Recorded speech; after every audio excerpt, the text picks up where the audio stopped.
This is why God takes us through the process, to prepare us for what he has for us and what he wants to do with us.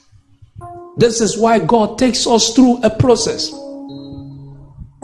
You can't take a car and give somebody to drive if the person have not obtained a driving lesson. If you have not been taught how to drive, how can you drive? If you have not been trained to lead, how can you lead?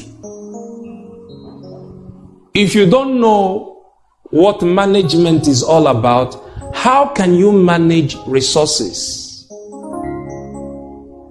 So this is why God takes us through process.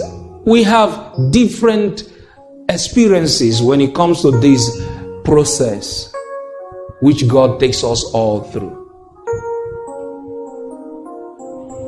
Depending on your calling, depending on your assignment, depending on the office God wants you to occupy, he will take you through specific process to prepare you for what he has for you. A future he has for you, a home he has for you, a life he has for you, a destiny he has for you. He will prepare you and for what he wants to do with you. God cannot send you out to represent him knowing very well that you will be a disappointment. You cannot go out there to represent God when you have not been through the process. You have no discipline. What will happen at the end of the day is you go there and you will bring serious serious stain to the name of the Lord. And that's not what God wants. He wants to take us through the process. Sometimes we convince ourselves that, oh, we are good. We can do this. I have it. I got this. I got this. I got this. I have what it takes. I have what it takes. It is easier said than done. I have seen people who stumbled upon such opportunities or privilege to do certain things, and they fumbled. They didn't do well. So this is why God takes us through the process. Whatever position you must occupy in this life, whatever significant office you must occupy in this life, the office of greatness, an enviable office in life, a delicate office, God will put you through a process. It doesn't just happen. You can't run from one bishop, one apostle, one prophet or another for impartation. It doesn't happen like that. You can't take it in a flash. It doesn't happen like that. You have to go through the process. Do you join the army and become general immediately? No, it doesn't happen. You will fight wars. You will do things. In fact, I don't know if there is any general without scars. You have scars. You have things to show that, You see, what I've been appointed to overseer as a general, I have experience in it. I have experience in it in every area. I have experience of this very thing. I've been appointed to overseer as a general. Do you want to be a general without scars?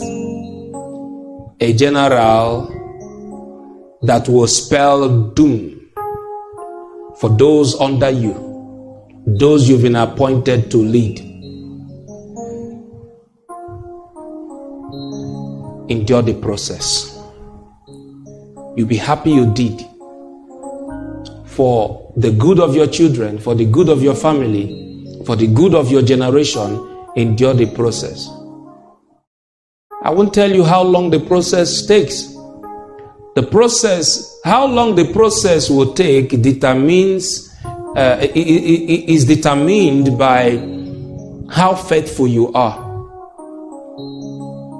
Because the process is like exams. It's like an exam, right? If you fail, you have to rewrite the exam. Those days in school, I still remember some learners who repeated class 3 times, lost 3 years in the school. They had to repeat class. Some because they were unserious. During exams and tests, they don't know what to do, and so they fail at the end of the term. So how long the process lasts is determined by how you endure, how you coordinate yourself during the process. As simple as that. If God is taking you through this process so He can rid you of anger, He wants to take anger away from you. And while you're going through the process, you are still that angry person. You might be in that process for 50 years. You might be in that process for 50 years. The wilderness experience was not supposed to last 40 years. That, for goodness sake, was a journey of 40 days. But because of their indiscipline, because they were amateurs, because little things, they flare up and they say unspeakable things to the Lord and His prophet. Therefore, God took them through the wilderness for 40 years. For 40 years, they went through the wilderness. So how long the process lasts is determinant by you. That's why you need to endure. Endure. Endure. Endure. When they dishonor you, endure. When they hate you, endure. When they say bad and negative things to you, endure. When they promote somebody that came after you, endure. This is what most people face at work. You've been working for a long time. Then this person just came yesterday, inexperienced, and all of a sudden he or she is promoted above you. Endure. It's part of the process. I tell you, the process is not very easy. Like I said, it makes someone feel like they're going mad. But what is you hit the table, you just get upset. Sometimes you cry alone. You cry. You enter the bathroom, you cry. You enter the bedroom, you cry. When you're alone, you cry. Sister, what's going on? Are you okay? Brother, are you okay? I'm fine. I'm fine. Nothing. There's no problem. You are in pain. Endure the process. Endure the process. God is preparing you for what He has for you and for what He wants to do with you. Hey, I just wish I can go on speaking on this matter. Endure the process.